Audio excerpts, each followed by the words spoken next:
سلام برای بچه‌هاتون، چطور بچه‌ها؟ میرم کارتون خوب باشه. خوش اومدید به این ویدیو جدید چنل محمد گیمر. خب بچه‌ها، تو این ویدیو اومدیم با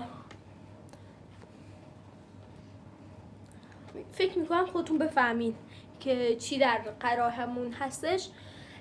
قراری که تو این ویدیو نوشید دو تا از معروفترین و خوش‌طعم‌ترین نوشیدنی‌ها رو تست کنیم و با هم مخلوطشون کنیم و مخلوطشون رو بخوریم. اگر آماده اید بریم سراغ این ویدیو.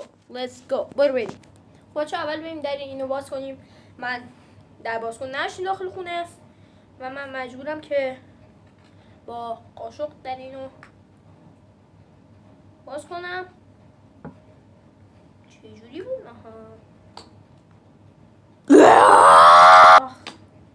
لازم بچه درش باز شد. درشه بوش که خوبه. آیسی مانکیمون ما این شکلیه.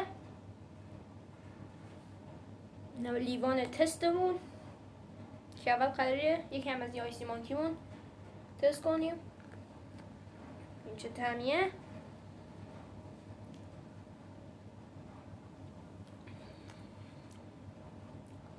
به قول خودشون این آیسی مانکی 80%، طعمش 80%، و طعم خوبی داره. نمیگم طعم بدی داره. من نمره بهش 8 از 10 میدم. طعمش اوکیه. حالا بریم این سنیچمون رو تست کنیم که خودش روش نوشته 45% این سنیچ. یکم از این بریزیم تست کنیم. مثل که خوش رنگ تره از آیسی مانکیمون.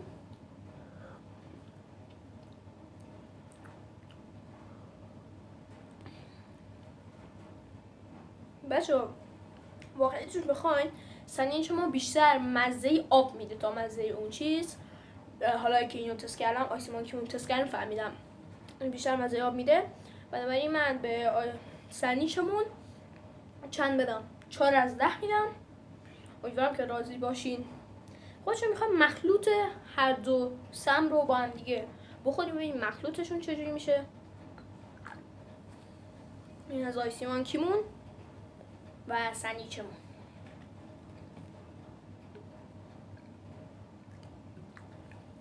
بنازم. امیدوارم طعم خوبی بده، من نکشه ما رو. رنگش که قشنگ شد، قرمز زرشکی مانندیه. واو.